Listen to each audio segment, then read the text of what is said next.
Oi, pessoal, tá todo mundo bem? Eu espero que sim. Essa é a nave Química Fisiológica, um canal com pequenas gotas de conhecimento. Meu nome é Adriana Pedrenho e hoje nós vamos dar continuidade à nossa série Jejum de Cabo a Rabo. Vamos falar do destino inicial daqueles nutrientes que foram recém-absorvidos. Sejam todos muito bem-vindos.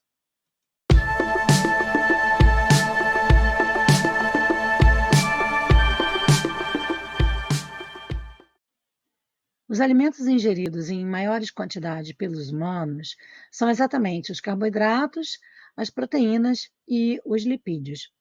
Aqui no canal eu tenho um vídeo para cada uma dessas macromoléculas em relação aos processos de digestão e absorção. E eu vou deixar aqui em cima, em algum lugar, o link para cada um deles. Nesse esquema do Atlas Colorido de Fisiologia, temos as estruturas químicas de cada uma dessas macromoléculas. Os carboidratos, que são os açúcares, nesse caso, está mostrado uma figura de uma amilose, né? Que é uma estrutura polimérica presente no amido. O amido ele é composto, além da amilose, também pela amilopectina. E esses polissacarídeos, eles são formados por unidades de glicose. Então, aqui a gente tem uma unidade de glicose, outra unidade de glicose, e elas estão ligadas aqui por uma ligação glicosídica do tipo alfa, nesse caso aqui, do tipo alfa 1,4. Já as proteínas nós vemos como polímeros de aminoácidos. Então, cada unidade nas proteínas corresponde a um aminoácido que estão ligados através de ligações peptídicas.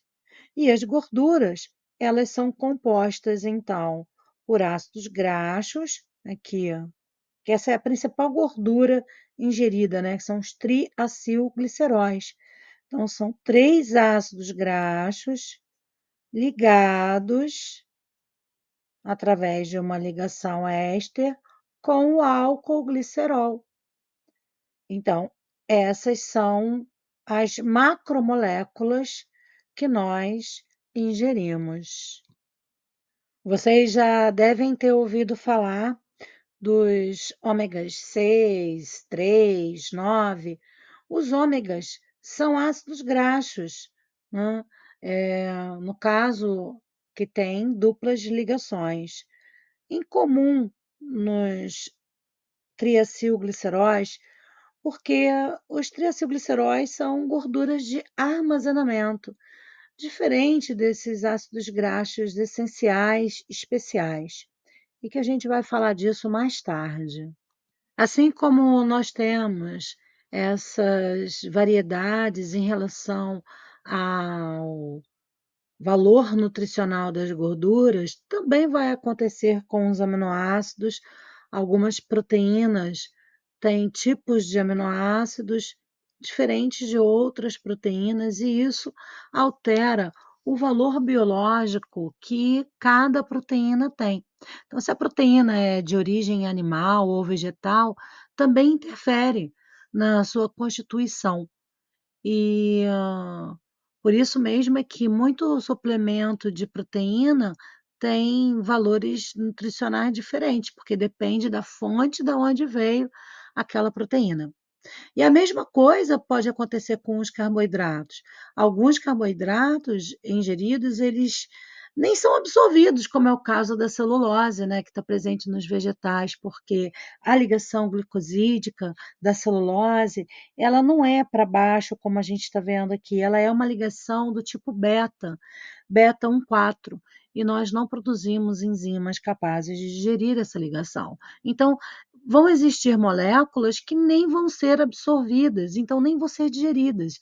Então, apesar, né, das moléculas elas terem alguma caloria, nesse caso elas não vão fazer a menor diferença para o indivíduo. Nós já vamos falar disso.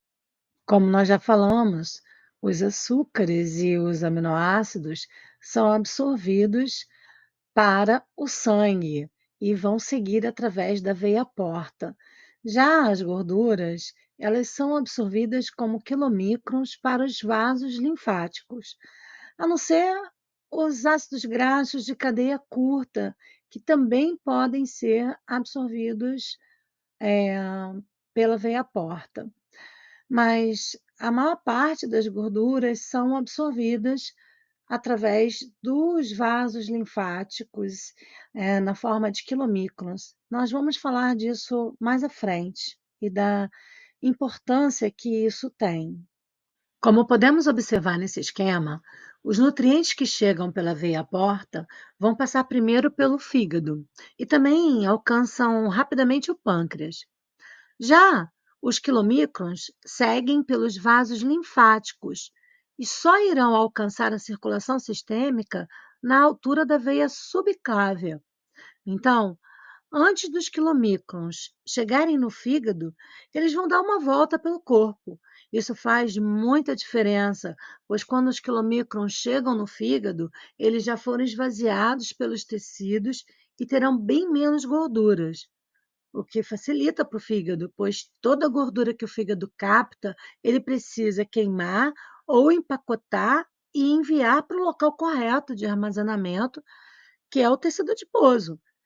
O fígado, ele não guarda reserva de gordura. Isso só acontece quando se instala a síndrome metabólica, que surge na maioria dos obesos, mas não em todos.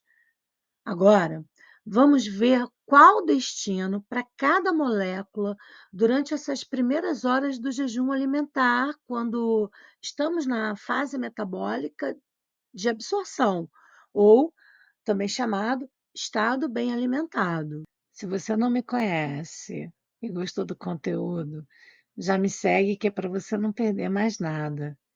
E se você já assiste meus vídeos, dá um like, né? Não custa nada, gente.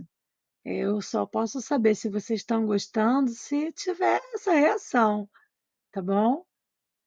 Mas antes da gente entrar num assunto mais fisiológico, eu pergunto: o que é caloria? E por que esse nome, caloria? Que a caloria é uma espécie de energia que está contida nos alimentos, isso todo mundo que está aqui já sabe. Mas o que que isso significa? Caloria, então, é a quantidade de calor que um determinado alimento consegue fornecer ao organismo depois que ele é digerido e processado pelas reações do metabolismo. Então, quando se fala em calorias de um alimento, refere-se à quantidade de energia que esse alimento consegue fornecer ao indivíduo. Essa tabela aqui tem exatamente isso que a gente está falando, é a quantidade de energia que cada nutriente libera quando ele é metabolizado, ou seja, digerido e oxidado. Então, nós temos aí os carboidratos e as proteínas liberando cerca de 4 quilocalorias por grama. Aqui está em quilojoules e eu estou transformando para vocês. E as gorduras, elas liberam um pouco mais, elas liberam cerca de 9 quilocalorias por grama. É, na verdade, os ácidos graxos, né? Se você for falar da gordura em si, nós lembra que são 3 ácidos graxos e um álcool glicerol. Então, nós temos uma proporção diferente. Então, para cada grama de gordura, é 7,7 calorias. Então, para que você emagreça, vamos lá, 1 quilo de gordura, né, é necessário ter um déficit calórico de 7.700 calorias, certo? Já para proteína e para carboidrato, como eu falei, são liberadas 4 calorias, 4 quilocalorias por grama dessas moléculas. Então, a célula capta o oxigênio e os nutrientes e vai oxidar essas moléculas para produzir ATP, que é a molécula que realiza trabalho dentro da célula. É a principal molécula de energia prontamente utilizável dentro da célula. E esse ATP, então, é utilizado para diversos processos, como contração muscular, transporte ativo e outros. Esse esquema, ele mostra resumidamente o processo de respiração celular. Então, aqueles nutrientes, todos eles, os aminoácidos, a glicose e os ácidos graxos, eles podem ser oxidados e a fornalha, que a gente chama, que é o ciclo de Krebs, vocês vão ver vários esquemas aí que aparece um foguinho. O foguinho é exatamente esse ciclo do ácido tricarboxílico ou ciclo de Krebs. Então, essa fornalha, ela completa essa primeira parte da respiração celular, que é a degradação das moléculas. Você vê processos de oxidação, né, transformando essas moléculas, fracionando essas moléculas de nutrientes. Esses processos de oxidação retiram a energia química presente na molécula que está sendo oxidada e entregam essa energia química para o ATP. Existem duas maneiras de fazer isso. Uma é transferindo um grupamento fosfato para uma molécula de ADP, e a outra é pela fosforilação oxidativa, que está mostrado aqui no finalzinho desse esquema, um processo que acontece dentro da mitocôndria. E por isso, nós temos o consumo aí de uma molécula de oxigênio, bem aqui no final da cadeia transportadora de elétrons, formando então uma molécula de água, portanto, gastando oxigênio. E por isso a gente tem o nome de respiração celular. E assim é que se obtém a energia que está presente dentro das ligações químicas, né, dos nutrientes. Então, essa energia química que nós recebemos dos nutrientes que são ingeridos, ela é utilizada para a realização de trabalho. E o que não for utilizado é guardado. E aí é que está o grande segredo. O que é preciso é que haja um equilíbrio da energia que está sendo consumida, né, que está sendo ingerida, daquela energia que está sendo consumida pelos processos celulares. E na balança isso tem que se igualar. Dessa maneira, não vai haver nem superávit de energia, nem deficiência de energia. Isso seria o esperado.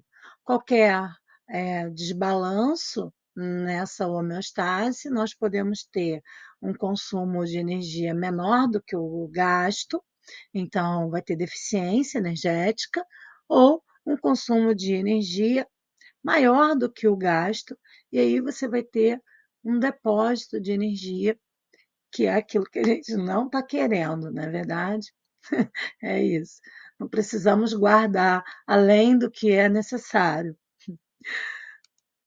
Esse gráfico resume muito bem o estado bem alimentado. É o momento em que a gente diz que o fígado está lipogênico, porque ele está sintetizando gordura. Todo o excesso de carboidrato consumido nesse momento acaba sendo convertido em gordura também. Esses nutrientes que estão entrando, no caso, a glicose e os aminoácidos que estão chegando no fígado muito rapidamente, porque eles estão indo pela veia porta, também chegam ao pâncreas igualmente rápido. E no pâncreas, tanto a glicose quanto os aminoácidos vão estimular as células beta-pancreáticas a produzirem a insulina e secretarem essa insulina, é estímulo para a secreção de insulina. Então, essa secreção de insulina, ela sempre vai se dar quando houver a ingesta desses alimentos. E o fígado, ele vai estar recebendo todos esses nutrientes. Os ácidos graxos também chegam no fígado, não o quilomicron. O quilomicron, como eu falei antes, ele vai dar uma volta no corpo, até chegar ao fígado, quando ele já é um remanescente de quilomicron, mas ele também chega, né? Então, o fígado ele vai estar recebendo todos esses nutrientes e é ele que vai reempacotar esses nutrientes e encaminhar esses nutrientes para os locais devidos. E isso nós vamos ver a partir do próximo episódio. Até mais!